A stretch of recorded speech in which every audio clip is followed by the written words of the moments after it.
This is George Dionne with Metal Express Radio, and I'm here with Charlie Huhn of the band Foghat. Charlie, if I knew absolutely nothing about Foghat, how would you describe the band's music to me?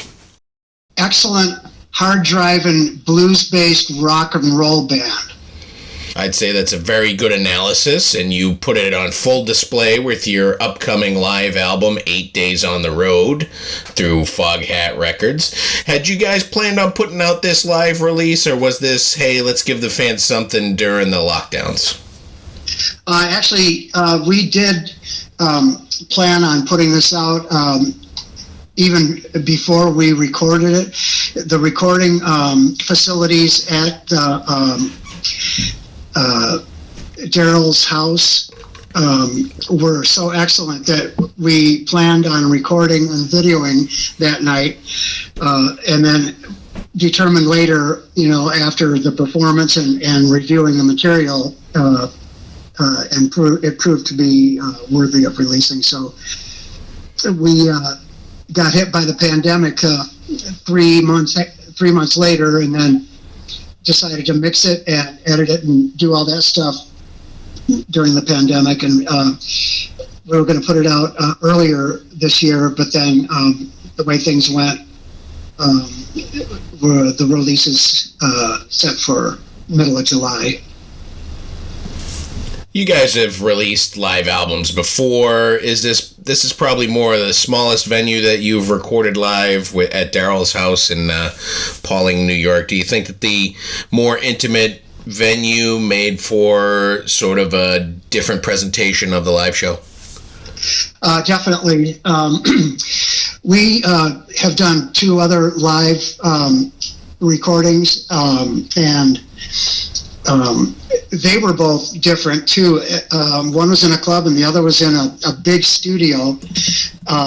But the Daryl's House Club was really awesome in that we're playing right in front of the people, and no security barricades and no big show spacing out and all that stuff. It was more intimate, and being right there with the people gives you more energy as a performer, and it's more exciting, and the crowd gets into it more because they're closer, and it's just like a great time is had by everybody. I think it sounds like you're sitting right there in the crowd, quite honestly. It sounds like you're right there. That's how clear it is. That's how small I thought it was. Yeah. A band that's been around 50 years, a little tough to come up with a set list for something like this? Well, there are so many great Foghat songs. It's a shame we can't do them all. But making the set list is an annual task that we change up a little bit every year, but we want to play the songs that the people like the most. And once again, it's hard to pack them all into 1 hour and a half set. But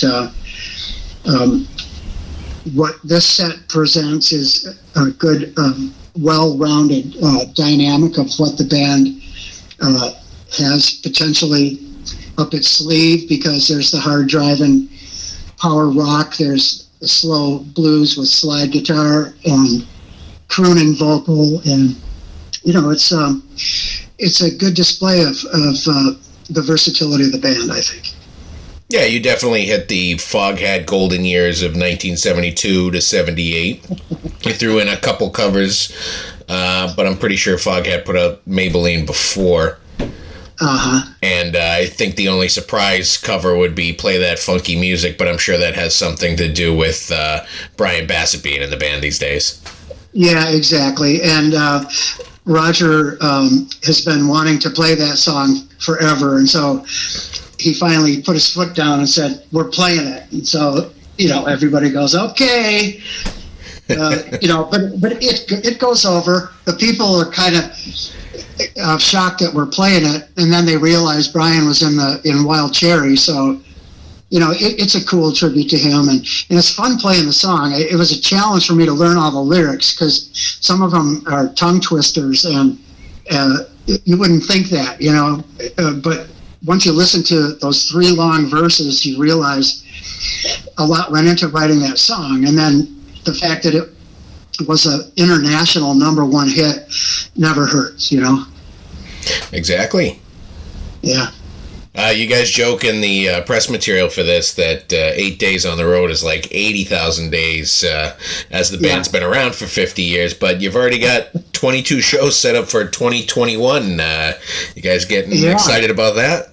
Yeah, and most of those are postponements from 2020. But it'll be great. It's awesome that everything is mellowing out and people are being smart, and now things are opening up and we can get our asses back out on the road.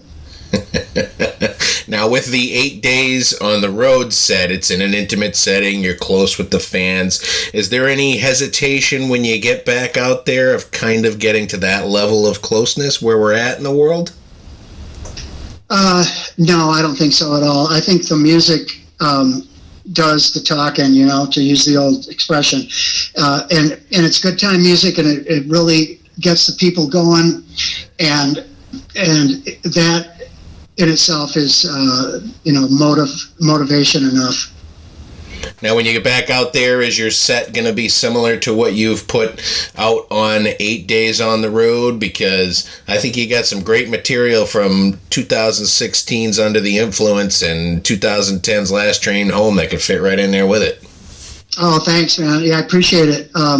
Those were our last 2 studio albums, and those were definite labors of love. And once again, there's just so much time for each set, but we're going to promote this this new live CD and perform what songs are on that, and we might throw in a couple more songs. Roger wanted to do a number from our first studio album, Family Jewels, a song called I'm a Rock and Roller, and I had a big hand in penning that song, but the song's a good straight ahead rock and roll song, and we might throw that in. It's just a matter of what we feel like doing, at the time. We might just put our hand into the hat and pull out a number and say, okay, we're going to do, a different song tonight, and something we haven't done for a while, and it just falls out of your sleeve, and it's kind of fun to mix things up that way. Absolutely. You've been in Foghat for the last 20 years at this point, but when Foghat was pretty much hitting their stride in the 70s, you were actually the singer of Ted Nugent. I was actually surprised. I didn't know that. Obviously, I don't know my rock and roll history, but do you and Ted still talk? Yeah. Oh, yeah, definitely. In fact, just a couple of weeks ago, he texted me, and he was complimenting me on the vocal I did on some of the songs on Weekend Warriors, and I thought that was really nice of him to reach out and compliment me, and that was quite a while ago, but nothing like having a platinum album the first week it's out, and your first album you've ever recorded. So it was a tremendous experience. Yeah, and you played with Ted for quite a few years. You actually had a number of projects through the 80s and the 90s. That's actually when, I was discovering music, so I thought it was cool to kind of go through your career. And I noticed you were on the first Axel Rudi Pell album, and that was kind of surprising to me, too. Yeah. Was that sort of like you guys were both kind of feeling each other out, and it was kind of I was... he was a good friend of mine from over in Germany when I was in Victory, and he was in his band, and then when he decided he wanted to start a solo career and invited me to be the lead singer on his first solo album, I was really honored. And so we put that out in like '89, and I had just left Victory the year before, and jumped in Humble Pie, And wouldn't you know that Victory had a hit song the next year after I left. But, sometimes that's the way it goes, right? You can't plan those things. That's right. But anyway, yeah, Axel was great. Still is great. He invited me to play in a festival that he was taking part in, where he was going to have all of his past singers perform in the show, and I wanted to make it so badly, but I had to pass because of prior commitments with Foghat. But yeah, that was fun, and I did an album with a couple of guys from Alice Cooper's original band, Dennis Dunaway and Neil Smith, back in '89, and Jerry Shirley and I put out a live thing with Humble Pie in like '91 or '92, and then in 2000 I got in Foghat, so it was like I just tried to keep working all through those decades, after Nugent. Absolutely. That album you talked about with Neil Smith and Dennis Dunaway, Dead Ringer, I had to go on YouTube to find that one, but that's a really good album. Was that something that you guys had put together that was supposed to be long term, or was that something that you guys did it as a studio thing for fun? Well, it was kind of the hopes that it would have been a long term thing, but unfortunately, we didn't. It didn't have good legs, and it made an initial splash back in '89, and then it just kind of fizzled, unfortunately.